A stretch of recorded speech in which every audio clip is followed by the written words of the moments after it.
tonight's situation, I want to make it clear, lest anybody think otherwise, that I accept what Wes has said, and I respect him and hope to work with him in the future.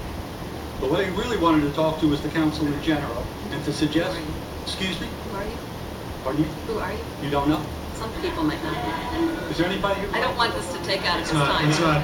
My name is Jeffrey Vogel. Thank you. I just violated the rules of the city council by speaking to you at the request of one of the city councilors. And I hope that time will not be taken from my remarks. What I wanted to say to the council was a suggestion that you all learn 3 simple words.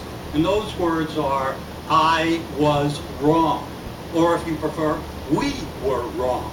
Take, for example, the introductory comments of the mayor when he said, Section 9G of the rules will not be enforced tonight due to pending litigation.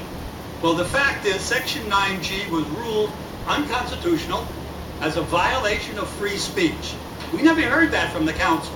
Nobody on the council has acknowledged that they had violated free speech. In fact, what we heard from the mayor was, in defense of the procedures, he is a constitutional scholar who believes in free speech. And yet we have a federal court ruling suggesting neither of those things are true.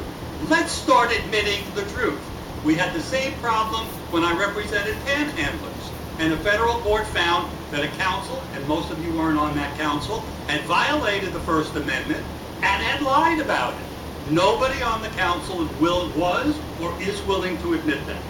We hear that it's not proper for councilors to respond to the comments of speakers. I have spoken, I think, at the last 4 meetings.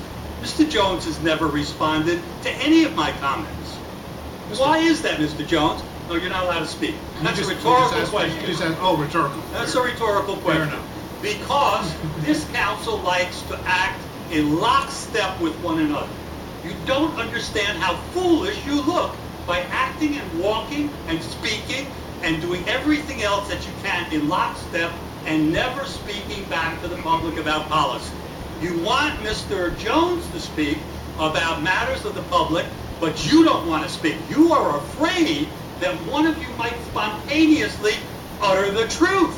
That's what you're afraid of. And it's about time that that stopped. Now, we're talking now about procedures. When you talk, Ms. Galvin, about respect, when you talk, Ms. Zakos, about respect, when you talk about respect, Mr. Fenwick, when you talk about respect, Mr. Sinker, you don't understand how disrespectful you are. How disrespectful you are to the speakers, who you don't listen to, who you don't respond to. How disrespectful you are to the community. And you talk about the meager efforts you're making to solve the problems of poverty, of low-income housing, of housing for the working class, and you will not even consider a reasonable proposal that's been put forth. In fact, Ms. Galvin, you wouldn't even respond to my email. Mayor Signer, you wouldn't respond to my discussion with you. Thank you. None of you will do that. And so let's start talking about respect, and let's start talking about the truth.